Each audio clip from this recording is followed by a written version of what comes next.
Next problem, the head loss from section 1 to section 2 in the pipe system shown is 2.1 and the head loss from section 2 to section 3 is 4.9.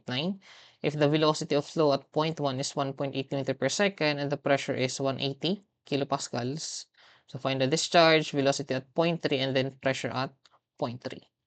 So dito meron tayong pipes connected in series. So ito yung example ng series, no? So pipe na magkakaiba yung diameter and then they are connected linearly or in a line.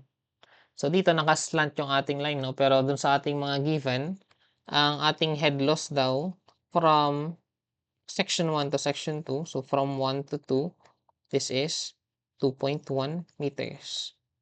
And the head loss from section 2 to section 3 is 4.9 meters. So if we want to get the total head loss, so ang head loss natin na total, so from section 1 to section 3, that's the summation lang ng dalawang head loss na to. So ganun ang nangyayari kapag yung pipe system is connected in series, no? So the summation ng head loss is, or basically the total head loss is just the summation ng head loss dun sa lahat ng pipes natin. So ang ating head loss from 1 to 3 is, this is 7 meters. So for part A, ang tinatanong is find the discharge. And to get the discharge, so kapag series din ang connection natin, basically yung ating Q1 equal siya kay Q2, equal lang din siya kay Q3. So hindi na binanggit dito anong point ang tinatanungan ng discharge. Kasi constant naman yung discharge all throughout these 3 sections. So for part A, dito ko na lang siya ilagay. The discharge Q is, so A1V1 equal to A2V2 equals to A3V3. Pero dito, since ang binigay ng velocity kasi is at point 1, so yun na lang gagamitin natin. So velocity at point 1 times area at point 1. This is A1V1, wherein ang A natin, pi over 4, ang diameter is 350 mm or that's 0.35 meters squared times 1.8 meter per second. So since hindi rin naka-indicate anong unit, so let's assume that is cubic meter per second.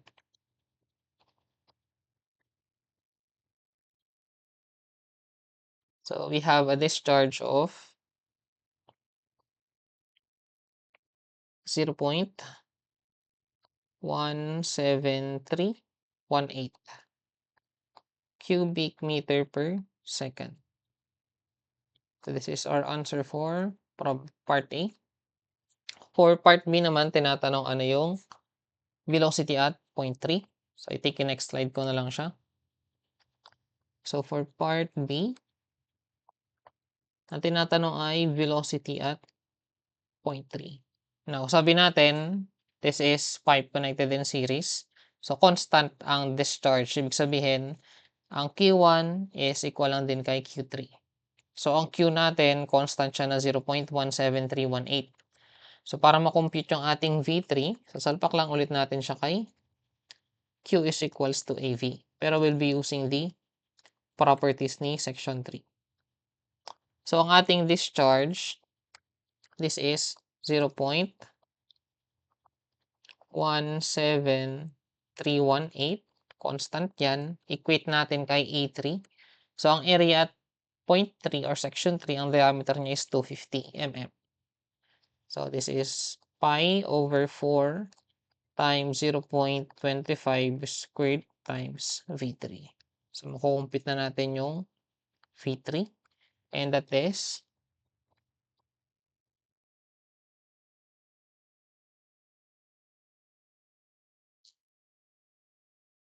3.52799 meter per second. So this is our answer for part B.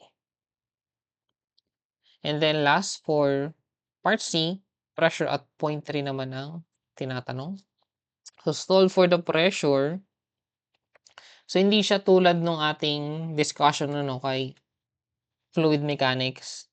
So baka kasi ma-confuse kayo, 'di ba last time meron tayong formula for pressure of different points. So yung P For example, yung P2 equal siya kay P1 plus summation ng gamma H. Now, take note, etong equation na to in solving the value of pressure, applicable lang ito for static fluid. Sabihin, hindi gumagalaw yung fluid natin. Pero this one, nagpo-flow na. Sabihin, fluid in motion na. So, hindi na applicable itong solution na to, no, to get the pressure of each points. So, to solve for the pressure, ang gagawin natin is actually to apply the energy equation. So, apply tayo ng Bernoulli, ng energy equation. Pero dito, since meron tayong head loss, gamitin nyo yung energy equation na merong head loss. So, that's E1 equal siya kay E2 plus head loss. So, dito, or no, sorry, not 2. So, gawin natin dito 3. Kasi pressure at point 3 ang tinatanong, no? So, dito ang gagamitin nating head loss, syempre, from point 1 to point 3 naman siya. Alternatively, if you want, you can use naman na ito ay E2.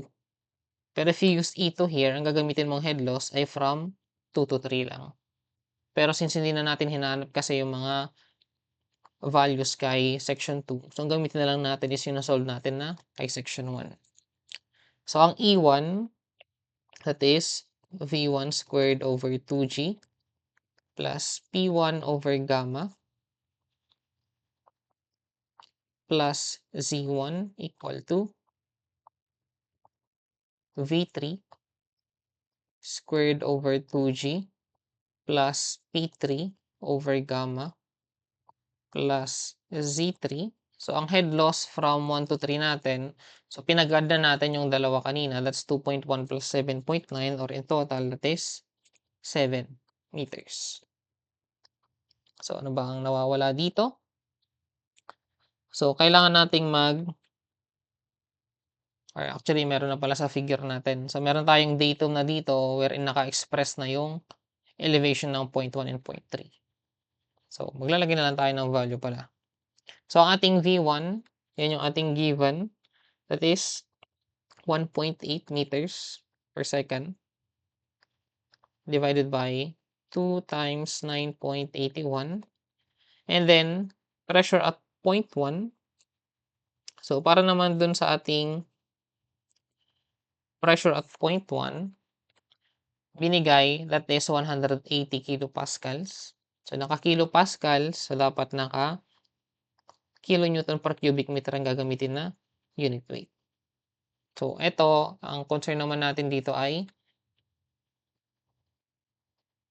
so wala palang binanggit kung water to, no? Pero syempre, yun ang assumption natin kapag hindi binanggit kung anong klase ng liquid. So, assume it to be water. So, divide natin siya ng 9.81. And then, ang elevation at section 1, ito yon 7.2. While kay point 3, 3.4 naman. So, plus 7.2 equal to V3. So, ang V3 na solve natin kay part B, 3.52799 squared divided by 2 times 9.81 plus P3. So, si P3, yun ang hinahanap over 9.81 plus Z3 na 3.4 plus total head loss na 7. So, dito, hindi po opening etong si section 1 and section 3, So, nasa loob mismo sila ng pipe system natin.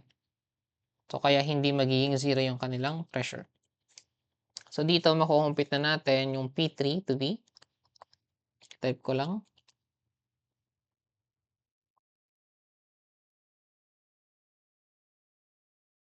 over 9.81 plus 7.2, and then i-minus na lang 3.52799 squared over 19.62 minus 3.4 minus 7, then times 9.81. So, you have pressure at point 3 to be 144.00464. So, this is in kilopascals. Okay, so ito yung ating answer for this problem.